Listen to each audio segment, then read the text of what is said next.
Hello. Okay, it's time to get stuck into the Cub for real this time.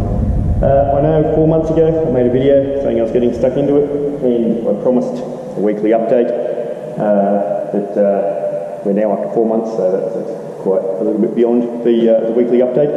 But things have been a bit busy. I had to do my ATBL exams, had to do an ATBL flight test, and quite a lot of other things. However, tonight is the night.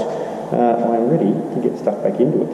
So what did we get up to last time? The frame had arrived, the engine was almost built, the engine is now built, it's sitting inhibited in an air-conditioned storage spot up in the Sunshine Coast. It's going to look excellent, really excited to see it in person, but not much point getting it here till there's an aeroplane to fit it to.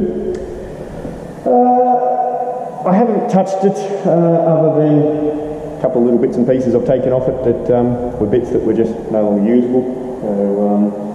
So for all intents and purposes, I've barely touched it. I have taken off the engine mounts, a few other bits and pieces to get ready to start taking the boot cowl off. But I think first what I'll do is, after taking all the rest of these little bits and pieces off, I'm going to take off the bits and pieces that are definitely throw-outable, so that we're not going to use those anymore, and then I'll start swapping all the serviceable components across to the new frame. Even got a little bit of a plan to get the Project Beaver underway. Things have just been a bit hectic, but I've decided it's time to get stuck in to some projects I want to do. So thoroughly looking forward to it. So to give a bit of a reminder of what this Cub was, or still will be, it has extended baggage, so the baggage compartment comes down under the rear fuselage here, down there, and then there's a shelf under here which we can have a look at.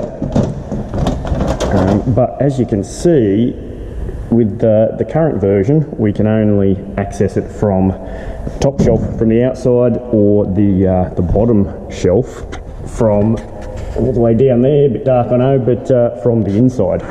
Whereas on the new one, we have an extra door there. You can see on the outside that will let us access all the extended baggage under here. So to put that into perspective, the new door is around about here. If you related that to where the door would be on the old one, so that will make things a little bit easier to load.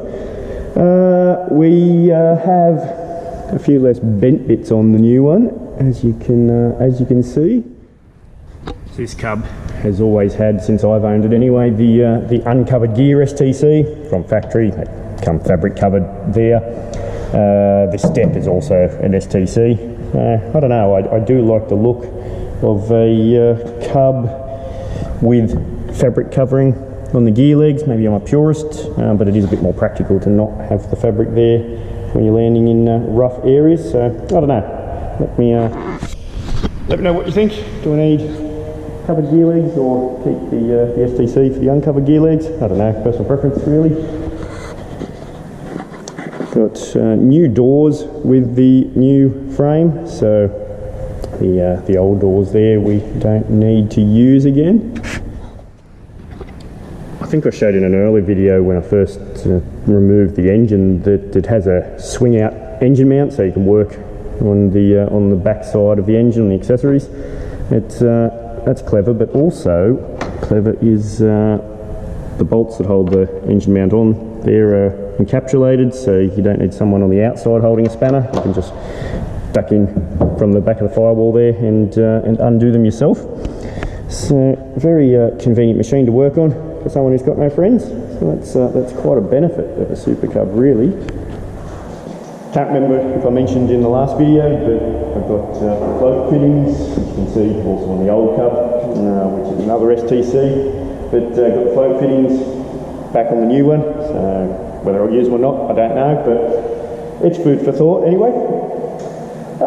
So yes, thank you very much for watching the short update on the Super Cub. I promise to keep up with some videos on it because I'm thoroughly stuck into it this time. Thanks for watching, and I'll see you in the next video in a week's time, maybe.